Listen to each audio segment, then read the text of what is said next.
Faly miaraba tompokolasy tompokoravy eto am-panolorana ity fanarana manokana iarahako amin'ny Abrahama Arazafy ity. Miarabanao aloha Abrahama, miarabanao Andriamatoa Lerado Rafalimanana, fenao moa no vahiny andrasana amin'ity fanarana arahina erano sy amin'izao takariva izao. Eto Andohalo isika no nifanay fotoana amin'izao hariva izao no miantony ara-tantara indrindra tsaroako ny zava-mitranga tamin'ny volana septambra 8 fotoana nahampiarahan'ny repoblika tapaka tetỳ Andohalo izany. Amin'ny mahampanao tantara ny tena piantoa dia fantatry ny anjara-toerana Andohalo teo amin'ny tantaram-pirenena fa izay fahafanjanahantany ary indrindra amin'izao fotoana ifanatrehantsika eto izao. Izara efatra ny fandarantsika ka ny voalohany amin'izany dia ny fampahafantarana anao. Iza marina manao Andriamatoa Rado Rafalimanana. Voalohany aloha dia miaraban'ny Malagasy manerana nosy ary miarabanareo mianaka Andriamatoa Rambekisonga sy Abrahama Arazafy dia miaraban'ireto mpiara-dian'ny tena koa. Voalohany angambany dia izy moa ny Rado Rafalimanana fa ny manomboako anazy angambany hoe maninona hoe ny ato Andohalo toerana manatantara ny Andohalo ary efa fantatritsika araka ny teneninao teo kanefa fifaliana ho ahy no manasanareo an'izao fandarana ety Andohalo zao satria misy fandraisana ny tantara malagasy. Ny Rado Rafalimanana raika amby efapolo taona telo mianaka teo ny zanany angambany hoe niatomboka ny fianarana dia teto efa anisany teto Andohalo satria nianatra teto amin'ny sekoly Galilée ny tenako ary avy eo nitraty fianarana maromaro ihany dia rehefa avy eo nanangana orinasa ary rehefa nanangana orinasa tamin'ny roa amby roapolo taonako dia anisan'izany indrindra nanangana orinasa teto Madagasikara tamin'ny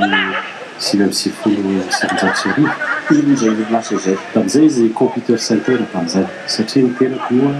dia nanao ny ingénieura na intelligence artificielle. Taiza io toerana io? Tany amin'ny sekoly ny fitoerana anankiray teto Madagasikara ISPN. Dia rehefa avy eo dia nandrato tany amin'ny firenena kely maromaro tany nanao formation nanao ny 10 zany tany Singapour formation fomba dia avy eo moa nanao ny teto miverina teto toerana ihany nanao ny SKE dia nisy formation hafandray tany amin'ny firenena hafa. Ny fahazazana ny fahatanorana nahoana moa ianao no any Dubai efa folo taona izao? Tantara mipetraka marina izy folo taona izay. Rehefa nanangana orinasa teto tamin'ny 1997 raha dimy ny olona niasa tamiko tamin'izany dia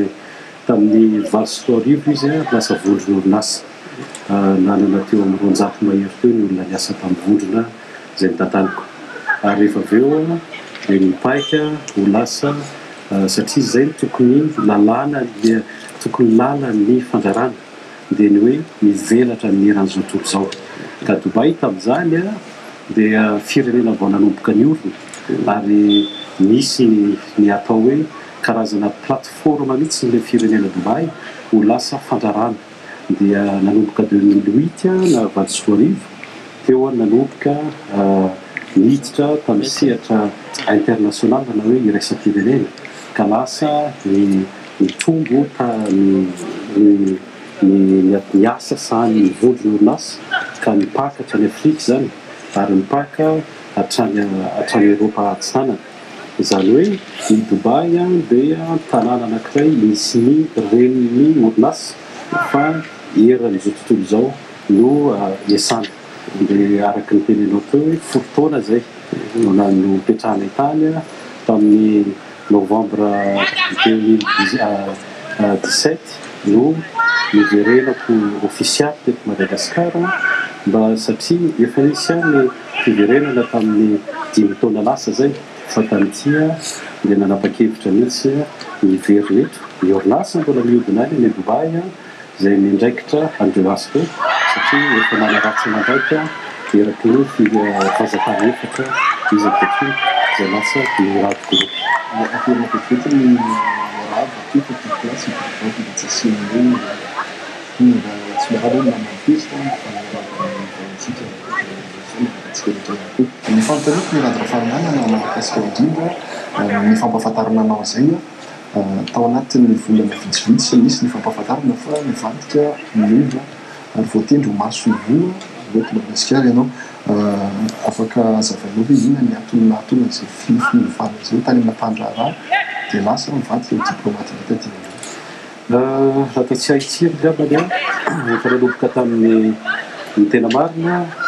amin'ny fandrarana zany any amin'ny indrindra moa ny firenena miteny anglisy na hoe anglophone dia manana toe-tsaina leadership zany hoe rehefa manana tonga amina sehatra avoavo ny orinasa na mivondrony orinasa dia manapa-kevitra daholo ny leader an'le entreprise manangana social manao ny social zany zay atao hoe entrepreneuriat social dia samy manana daholo zany ONG ka ny tenako tamin'ny 2013 dia efa nanangana ONG zay le fanana olona fa rehefa tonga ny taty arina raha tadiditsika tamin'ny 2017 zany misy nanao foana ny fanampiana ho an'ny Afrika zany indrindra Madagasikara satria tamin'ny pirako Madagasikara dia tao anatin'izay no nanapa-kevitra satria misy indrokely ozy mpandrafitra tamin'ny asa sosialy atao taty Madagasikara dia rehefa mandeha moa ny fifanarahana amin'ny resaka partenariat dia farany misy organisation zany anankiray zay raha tsy mandraika affilié teo izy izy amin'ny Nations Unies zay atao hoe ICAF na hoe intergouvernemental collaboratif action fund for excellence zany hoe misy eo amin'ny olombehera-tany zany no mivondrona anatiny io ka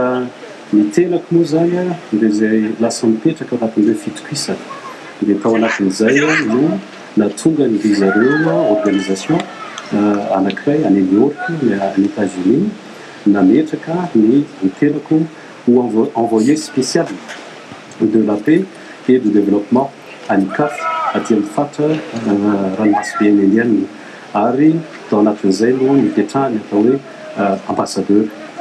lasa ambassadeur zany ICAF teo tamin'ny volana janoary moa no ny fanindrena ny tenako tao anatin'io zay no natonga ny hoe ao anatin'le fandrarana no lasa mivadika no lasa manao ny asa sosialy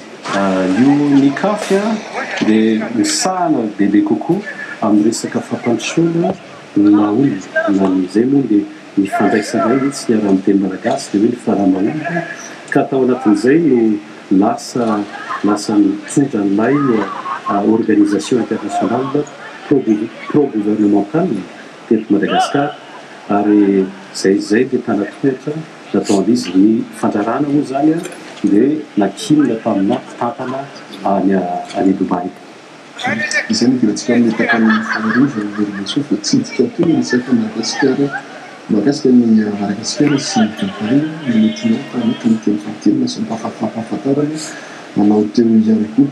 ahoana ny mety ho fijerinao an'izany Dubai zany ahoana mety ho fijerinao an'izany Madagasikara ahoana mety mahakasika izany Madagasikara hoe mba azo eritreretiny tanora mba indrandy androany mba nifana n'izany filma toa ny Dubai